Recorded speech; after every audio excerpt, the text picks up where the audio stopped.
বাফুফের বাসটা বদলে গেছে, গাড়ির দেয়ালে শোভা পাচ্ছে এশিয়ান কাপ কোয়ালিফাই করা ফুটবলারদের ছবি। মিয়ানমার থেকে বড় অর্জনের পর আফিদাদের উপর প্রত্যাশার পারদ চড়েছে বেশ।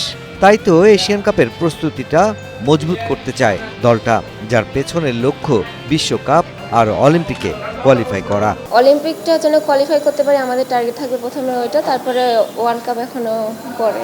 আমাদের দেশে ঘরোয়া লিগটা যদি নিয়মিত হয় তাহলে জাতীয় দলের প্লেয়ারদের পাশাপাশি বাহিরে যে জেলা পর্যায়ে যে প্লেয়ারগুলো উঠে আসতেছে তাদের জন্য সুবিধা হবে। তো ফেডারেশনের কাছে এইটাই বলা থাকবে যেন লিগটা যেন নিয়মিত করতে পারে। 11 তারিখ থেকে সাফ আন্ডার-20 খেলা আমরা যেন চ্যাম্পিয়ন হতে পারি, আর আমাদের এই চ্যাম্পিয়নের ধারাটা যেন আমরা ধরে রাখতে পারি, সবাই দোয়া করবেন। সেই বয়স ভিত্তিক থেকে শুরু করে সাফের ট্রফিটা উঁচিয়ে ধরা, লাল সবুজের জার্সিতে 55 গোল করা ফরওয়ার্ড তহুরা এবার দেখছেন বিশ্বকাপে খেলার স্বপ্ন, আর তাতে পাশে চান ফেডারেশনকেই।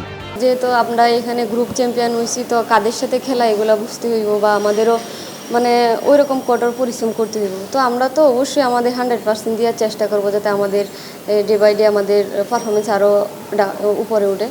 তো সবার ভিতরে এটা আছে যে আপনারা দেখতেছেন যে আমাদের ইমপ্রুভ হচ্ছে না।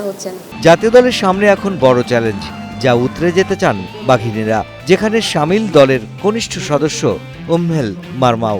আমাদের বেশি বেশি ফ্রেন্ডলি ম্যাচ খেলতে হবে বড় বড় টিমের সাথে, যারা আমাদের যে র্যাঙ্কিংয়ে বেশি, ওদের সাথে আমাদের ফ্রেন্ডলি ম্যাচ খেলে আমাদের যে অভিজ্ঞতাটা বাড়াতে হবে। আমরা সবাই টিম ওয়ার্ক করি, আমাদের টিমে যদি সবাই একসাথে কাজ করে মন দিয়ে খেলে, তাহলে আমি মনে করি অবশ্যই পারবো। কষ্ট করলে অবশ্যই কষ্টের ফল পাওয়া যাবে।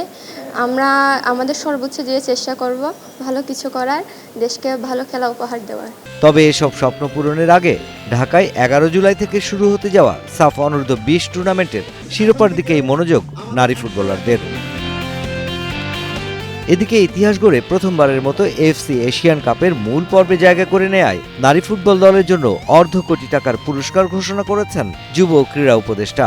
অথচ বাফুফের পক্ষ থেকে এখনো আসেনি বোনাসের কোনো আশ্বাস। Mushfiqur Rahman, star news.